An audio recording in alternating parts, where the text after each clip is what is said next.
Okay, guys. The main reason I'm doing this is because I had a case this past week where I tried to speak at my hearing, my final judgment hearing. The judge pretty much rolled his eyes and just shut me down and said, "What difference does it make? What difference does it make, sir? Is you are aiding and abetting fraud when I try to present my case and you just rolled your eyes and shut me down." Well, let me just keep going into this prospectus. Here is the table of contents. Basically, these prospectuses are usually 3 to 6 inches thick sometimes, so there's a lot of reading. You can go down, down, down, down. Just pretty much, I'm just pointing out the important issues. Here is the summary and the parties to this entire transaction. The issuing entity, that's where all the mortgages are. The depositor, sponsor, seller, service, trustee. We'll come back to that one. Okay. And the mortgage loans are acquired in a pool. Okay. The mortgage pool. Pretty much what this is consider your loan is in a loaf of bread. Each piece or each slice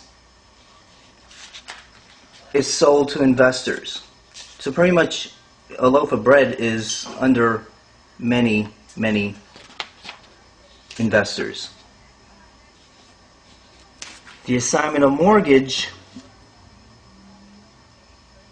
Okay, the original note endorsed in blank without recourse. You paying attention?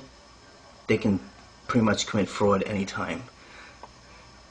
A delivered lost note affidavit in lieu of any original mortgage note has been lost.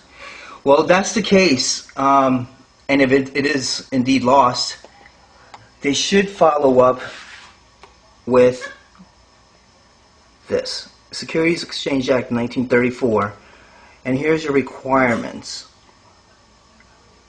Okay?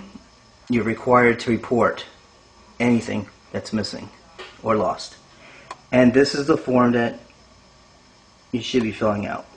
So basically, if they never reported it missing, then it's not, right?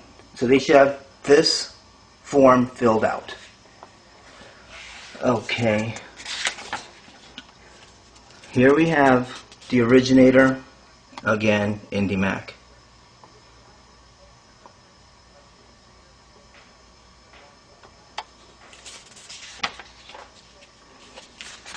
Here we have IndyMac servicing the loans, and we establish is not custodial rights.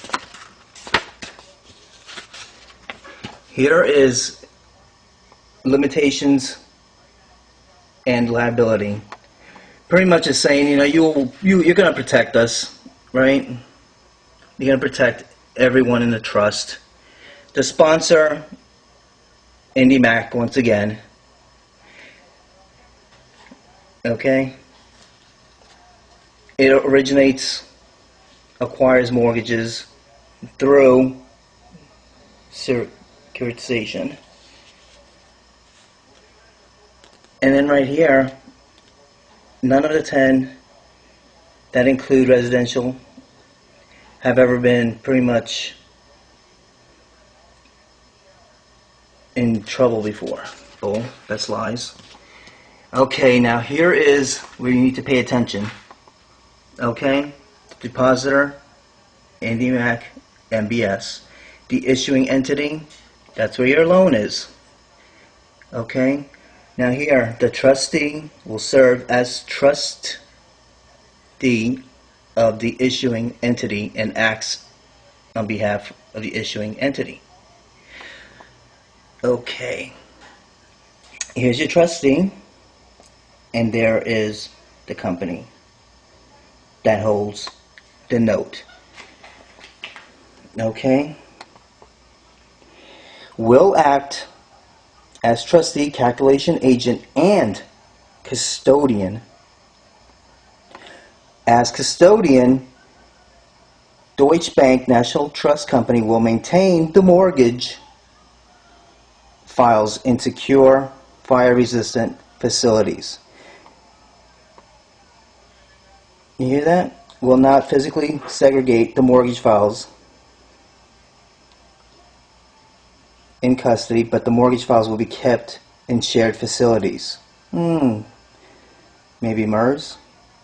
Held by the trustee on behalf of the trust, Deutsche Bank has no legal proceedings that would materially affect its ability to perform in such duties as trustee. Okay. That's the location.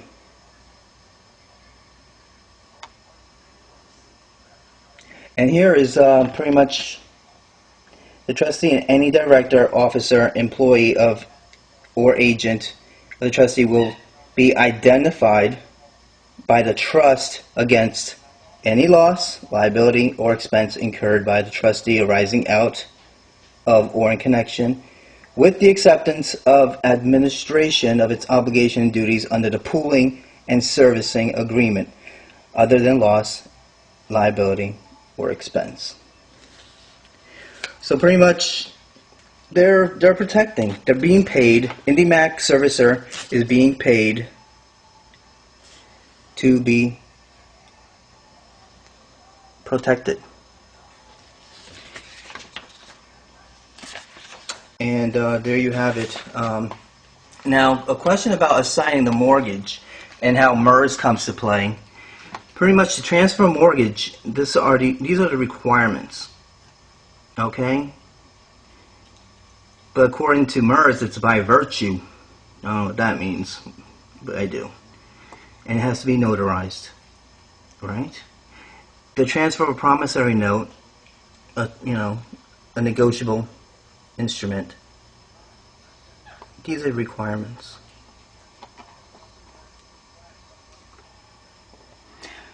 So when I went prepared to, my hearing, this all here, all these files, I made copies, one for, the plaintiff's attorney and one for the judge.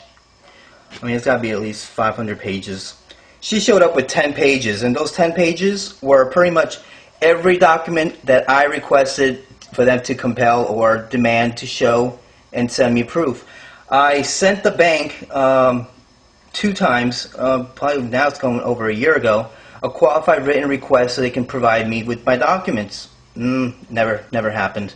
I did it again January 29th, I believe. I still haven't seen anything. But I showed up with court with all of my files. Okay? All these files as proof. The judge never asked the plaintiff's attorney to show one single document. She did not have the note. She did not have the assignments. She did not have anything to show. I had all this to show, and he said, "What difference does it make?" Sir, you are aiding and abetting huge fraud here.